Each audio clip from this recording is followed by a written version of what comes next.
Hello and welcome back to the podcast. Thank you guys so much for listening as always. This week I am talking with Liesel Anne Studios and I just love her colorful and whimsy designs. She has some really cute ones with strawberries or champagne bottles. So I'm really excited to learn more about her and how she started her business.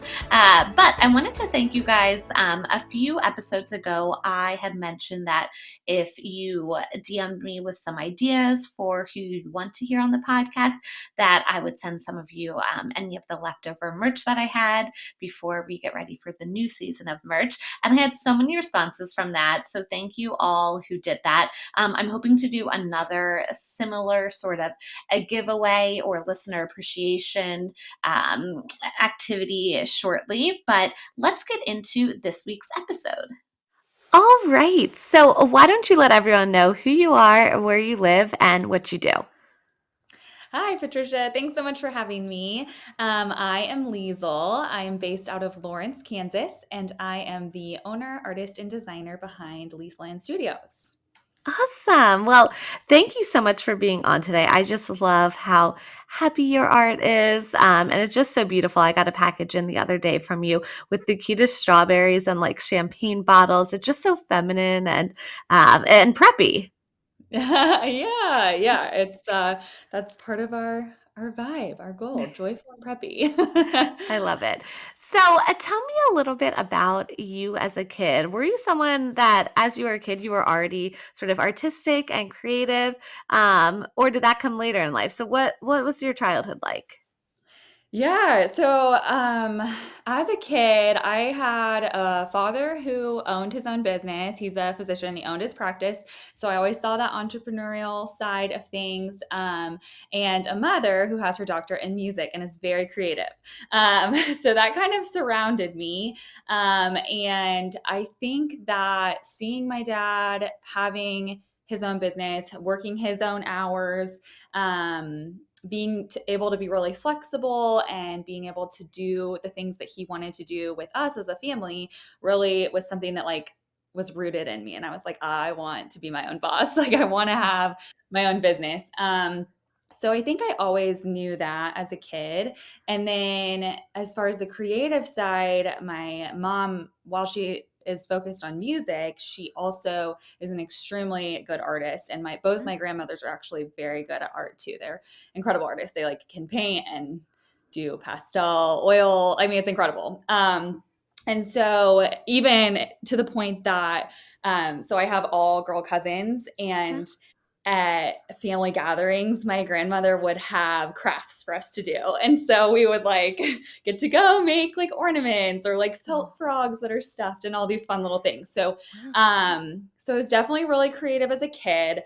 And I always have this funny little story that I share about being entrepreneurial when I was young. When I was 6 years old, I decided to sell memberships to my club. And I don't really know what the club entailed other than you got to be my friend and be in my club. And so kids had to pay me to be in my club. To be your friend. And yeah, right. Yeah. And as a 6-year old, it was a great idea, right? It was I was living the dream, and eventually did have to unfortunately refund everyone their membership fees and apologize because that just didn't have the right terms and conditions and everything set up. But yes, it was very entrepreneurial as well. That's so fun. Oh my God, that story is hilarious. So cute. I love that. I feel like I was similar to like watching my grandfather have his own business. I knew not necessarily what I wanted to do as a little girl, but I knew I wanted to do something on my own and have my own business. And I feel like a lot of entrepreneurs, if you grew up with an entrepreneur, you feel the same way. You gravitate towards that. So, tell me then about when it came time for college, where and what did you end up studying? Was it something that was more creative or artistic or something completely different? Yeah, so I pretty much went all in on healthcare. So I did not do any creative Thanks. I mean, I kept up with choir because I was a singer. So I kept up with choir and oboe in college, but I didn't focus on that. I did speech language hearing sciences. I went to the University of Kansas. And was going to do like either speech pathology or audiology, because I knew that's kind of the path I knew. My father is a ear, nose, and throat physician, so that was kind Okay. of like it fit well. Being a singer, like speech path Yeah. made sense in my head. And then when I graduated, which I enjoyed the classes, I probably wish I would have thought about something more creative then, but I learned a lot. And then when I graduated, I actually ended up deciding to go to get my master's in health administration. Oh, wow. Um, and so I was like, okay, like I could be kind of help the healthcare field in a way to really focus on the patient and all that kind of stuff. Because I was kind Mhm. of seeing some disconnect there from being in the room with a patient to like the rules, right? Like all of Got our it. like red tape that we have as like a healthcare system. Hmm. And I really wanted to be able to affect that better and help that, adjust over time. And then I decided and realized it really wasn't for me at all. So after I moved to the East Coast and more schooling, I decided, let's do a 180. And thankfully, so I did meet my husband through that process of moving for grad school. So I'm like, okay, it was worth it. Yeah. So then I became an event planner with Oh. the Richmond Symphony. So that brought out more of my creative side of things, which I really loved. So it still kind of had that like organizational side of things Hmm. that the health administration had, but it brought out more creativity. And I really loved that. That was really fun. It was a great learning experience. I still really love event planning, but I did start my Etsy shop at that time, kind of around the same time as that. So That's so cool. I mean, it sounds like even though, what you initially were studying didn't have to do with art, it sounds like it was still the same path of like entrepreneurship. It sounds like you chose that inspired by your dad and inspired by your love of singing. And so it sounds, well thought and like everything like wove together nicely. Um, so tell me then about starting an Etsy shop. Like, were you before this sort of creating things on the side for family and friends, and then that evolved to the Etsy shop? Or was this something, out of the blue that you're just like, I want to do something on my own and have a passion for creating? Like, how did that come about? yeah, so I was creating gifts and cards and things like that for friends and family, and I had been doing that for a really long time. I mean, I feel like I always was making gifts, and gift giving is my love language, and I feel like that's like the most fun thing for me in the whole world, is like to find a unique gift. And I have this little phrase that I go to: the perfect gift is personal, practical, and fun. So if you have Oh, all three of those things, it's like the perfect gift. So I always was doing that. And my then, I think he was my fiance at the time, now husband, was like, why are you spending all this money and making all these things? You need to like actually sell them too, because people love them. And so he really encouraged me to start a business, and I had no real experience in business myself, but I knew I needed to make a business plan. So I sat down and thought through it a little bit. And one of the things that I knew I wanted the business to be based around was the concept of joy, and spreading joy, because I feel like that's like a lot of the time what's missing in a lot of the world, And yeah. so um, I thought through that, and my Christian faith has always been really important to me. And I think the concept of joy was more so than just happiness, if that makes sense. So, like to me, joy is a lot deeper. There's a hope, and there's Okay. like as a greeting card shop, we would send cards to people that are grieving, right? And you don't Mhm. want to be just this like shallow happiness spreader when Yeah. there's like a lot deeper things. So that concept of joy being at the root of our business was really big, because it is more of that hope, Mhm. as well. And so that is what really like rooted the business initially, was this concept of spreading joy. And then using the gifts and the handwritten notes and the greeting cards to do that. And actually, it was not stationery at first. It was Oh, totally random stuff. And it was like all the things that I was like, oh, I can make that, but I'm going to put my own little flair on it. Right. And so, interesting. yeah, so we did like, I don't know if you remember those like little pom pom purses that would have like people's names on them for like weddings and bridesmaids. Yeah. They're like rattan totes or whatever, and they have like pom poms. You could choose your Yeah. color. So we made those. I did custom wine glasses that were like had vinyl on them. Okay. Um, we did like pom pom garlands. Like we did all the things. Okay. Okay. So more like accessories or like party favors or party decorations, it sounds like.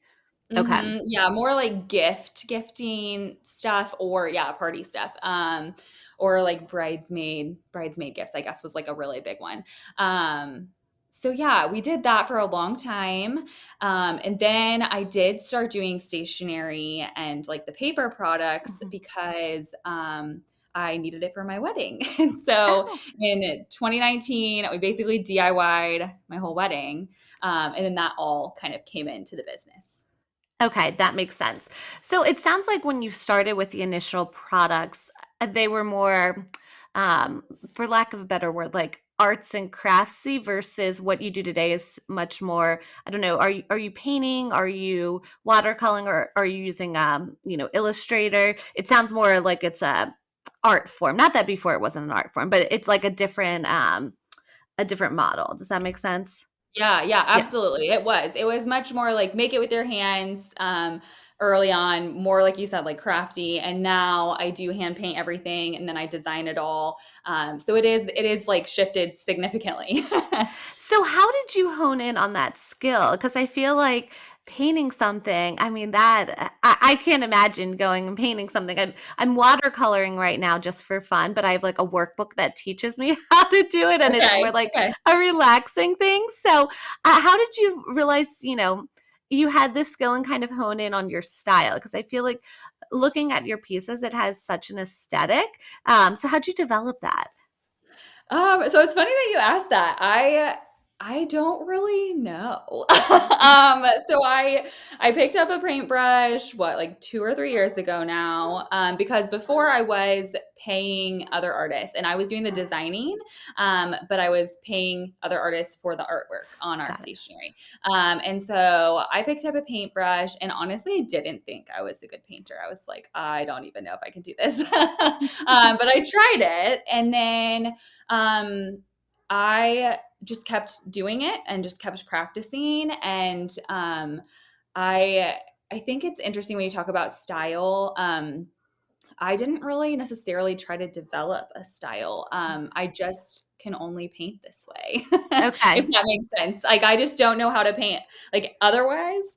Yep. So I use only gouache, which is like watercolor plus acrylic together, basically. Got it. Um, but yeah, it just kind of anything I paint always just kind of looks like it looks, and it's kind of loose and whimsical. And I'm definitely not necessarily good at like realistic painting, but I love the way I paint and love the way it comes out. So, Yeah, exactly. And it sounds like maybe, the style might just be what you naturally gravitate towards or like what your personal taste is. And so it just comes, naturally and easy to you. And it's just so joyful. Like you said, when you said joy, like that's how I think of your art now as I think back to it. well, thank you. Yeah. So, then tell me a little bit about, sourcing. I love asking this question because I learned so much, and so do my listeners. But when it came to sourcing, the note cards to get printed or the printer, how were you figuring that stuff out? Yeah, so when we started, I was doing all of it myself. So it was in my house. So at one point, I had 9, I think, printers that were like those home Wow. printers, like Canon and Epson, and just like your regular, like decent, but like home printers. Yeah.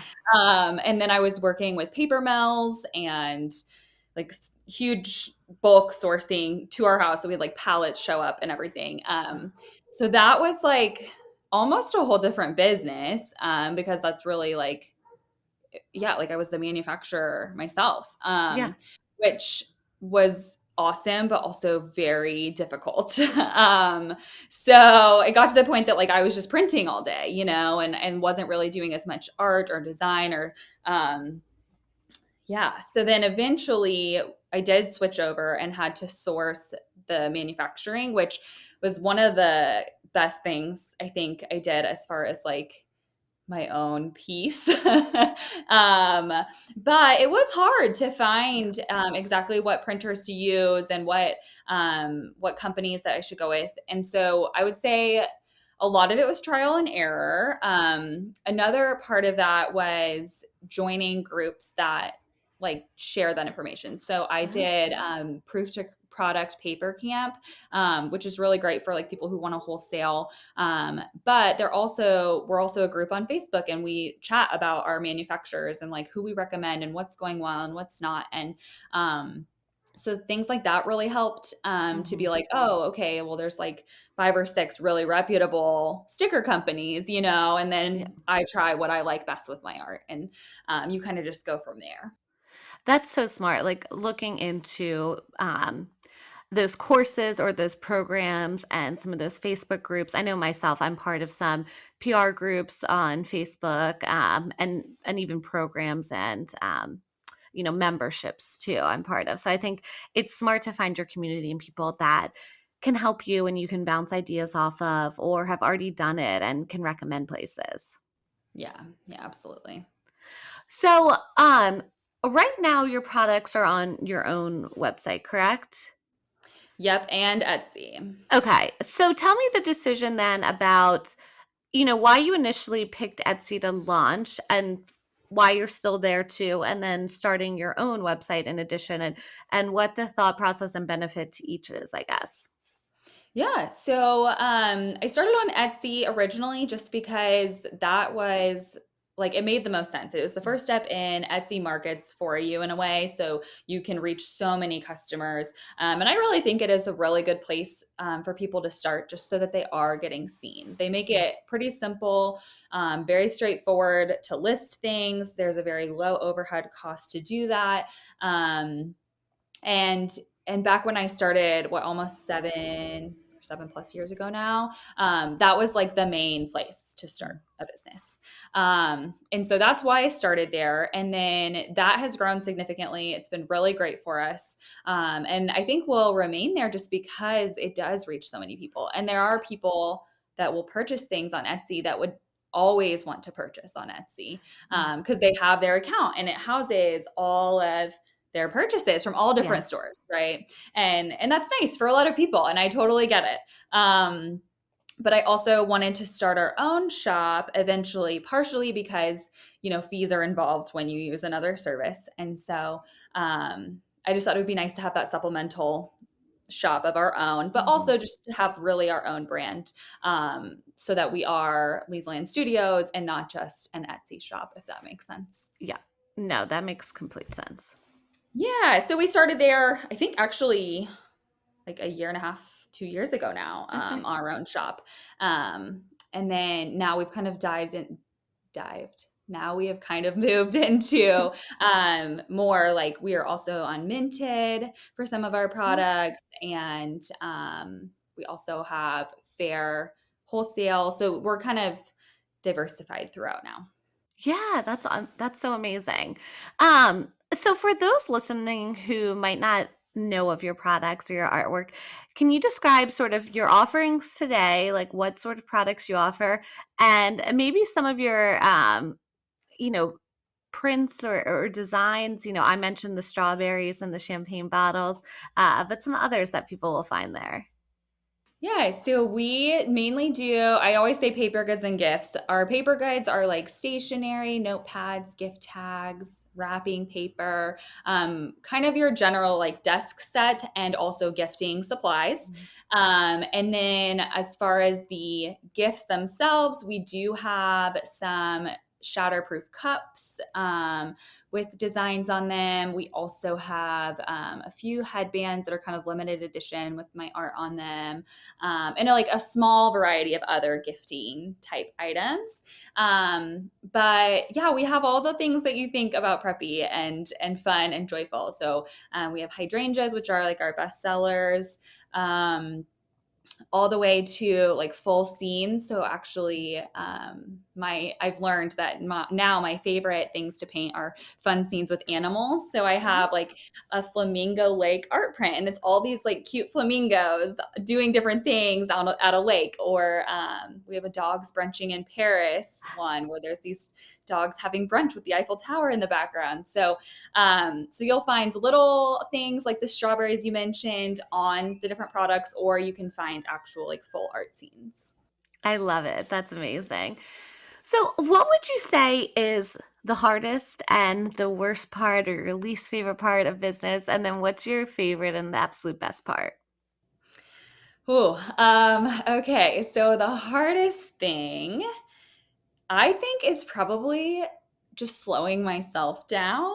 I am an idea person. I love ideas. I have so many ideas. And I always want to try the next fun thing and the next new thing that I want to do. And I have to really slow myself down. My husband has to slow me down. My team has to slow me down because it doesn't always work. Like everything fun is great. And, it's fun to have those ideas, but it isn't always necessarily the best thing for your business or the best thing for business right now. So I think time is big on things like that.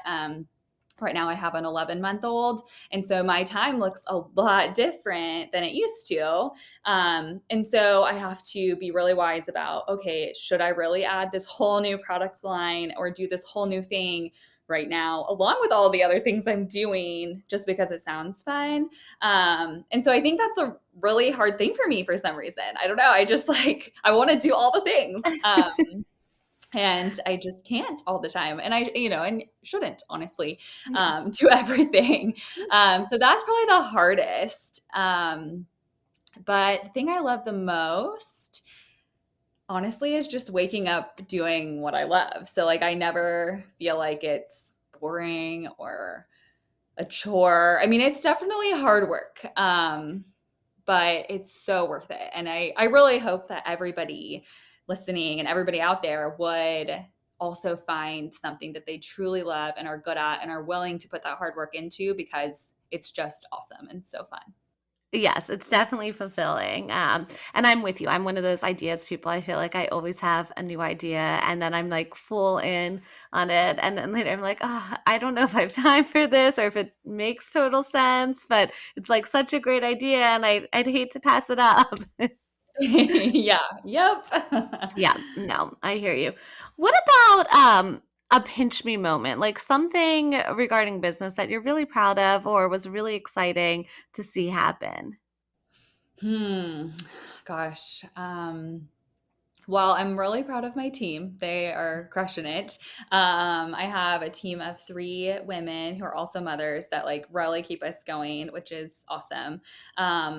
But as a pinch me moment, um, so we had an order come through and it said from Jamie Lynn Spears. And I was like, oh, like that's exciting. But I was like, okay, I have to be professional. Like, I'm not going to be weird. I'm not going to like share with everybody. Yeah. But I told my husband, I was like giddy. And at the time I was watching, what is it? Sweet Magnolias on Yeah. Netflix. And so I was like, oh my gosh, this is her, and then now I feel comfortable sharing because she did tag us up and like post about it on her social media. And she had bought some like really cute stuff for her daughter. But I was like, oh my gosh, I was so excited. It was definitely a That's pinch so me moment. cool. Yeah, Yeah. it was so fun. Oh my gosh, I love that. That's definitely a pinch me moment. Um, Now, could you share? I know you shared joining, Facebook groups and different programs, but another place for business or advice that other people could benefit from, or maybe it's a book or like a podcast or anything like that. Like, what would you recommend to other listeners to check out? Yeah. So it depends on what you're looking for, but I mean, I've found podcasts to be very helpful. Honestly, listening to this podcast is great because you Oh, hear about other people's stories, and it's so nice. The proof to product I mentioned, Paper yeah. Camp, they have a podcast as well. That's a really good one, especially for people who want to wholesale. They just have so many good tips. And then their actual program, Paper Camp. And then I know they also have proof to product labs. So there's like various different options there, but really great for wholesaling. I feel like that's huge. And it's such a big world that's scary, and they make it so not scary, which is good. Um, and then Jessica at Simply Jessica Marie, she Yeah. has the SJM Art School. So if you're looking to learn like how to paint or just like basic tips on that, she also does like all this stuff on Illustrator and Photoshop, which is cool. And so I learned a lot from her.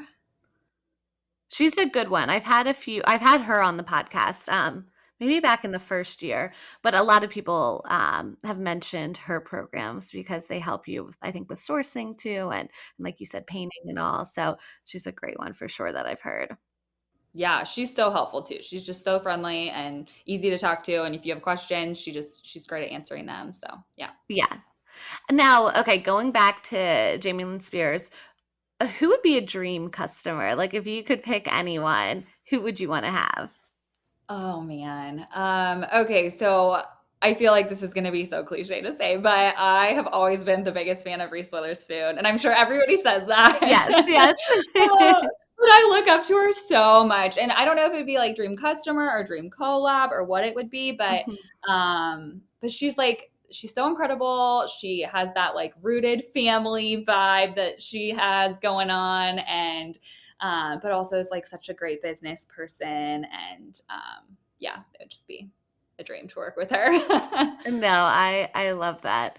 Everyone always says that. I would say 80% of people that I ask, they say her. Oh my gosh. Yes. Yes.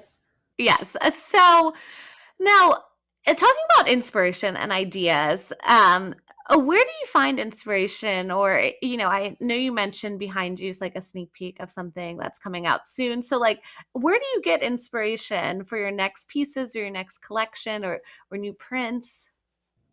Yeah, so I find a lot of my inspiration in interior design and textiles. So I would say like Serena and Lily magazines and all those like interior design type magazines or even shops. I love getting those magazines and just like flipping through them and just seeing, what is staying and remaining the same, but what is that like flair that they have that's added in. And color wise, I feel like I always go toward the very same colors. Like I have this like bright peppy vibe that I tend to paint with, but I also stick with my main colors, which are like the colors of my brand. Which are the like light pink, light blue, navy, and green. And I usually remain within those as like my core colors, and then the other colors like extend off of that. But yeah, textiles is a big one too. So the art behind me is my Golden Bows collection, which Mhm. comes out on September 10th. And I don't know when this Okay. podcast is coming out, but It'll um, probably be around then or maybe a little after. I have to look at the calendar, but yeah. okay. Okay, yeah. So the collection behind me is the Golden Bows collection, which comes out September 10th, and it was inspired by my daughter's textiles. This whole past year, she has been my little bow girl. So since day one, we put bow on her head, and it was no bow, no go. Um, so she's always worn a bow, and that's just how it is. She thinks that's part of being a human. Um, That's and adorable. yeah, and then, like, all of her clothes have had little ruffles on them, and so all these frames are scalloped to kind of reflect that, and the bows are whimsical, and so I feel like that's a lot of it. It's, like, the textiles that I see, and, like, all these colors in this art is, like, the main or are the main colors that she would wear. But yeah, I've always just found that, they everything translates, and what I see in nature, it translates into that as well. So I would say textiles nature and interior design are my I love inspiration. that. That collection is so cute. So, speaking of that, what's next? Anything else you're working on? I'm sure you're working on holiday too, that'll launch soon, and probably beyond that. Yes, yeah. So I have some exciting things. I feel like this is the idea thing. I have so many things going on. But with this collection, I have a collab that's going to be coming out with Southern Oyster Company, and she's going to be doing a collection of golden bow earrings. Um, so that will be really fun. Also, we are working on our holiday, and this year it's going to be blue and white Christmas. Mm, Which I feel like is just very timeless. And it'll be like kind of our little take on it. Um, and then I have in October, I have a collection coming out with the Studio Collective called Joyful Spaces. So it's okay. actually paintings of interior design pieces Mm. that have inspired me, which is kind of fun. Um, and then a few other collabs. And then lastly, the other thing I'm so excited about that I have not announced, so you're hearing it here first, Ooh. is that I have signed an agreement with the Kansas City Needlepoint. And so I will get to have my designs on Needlepoint either later this year or early next year through them, which I am so excited about.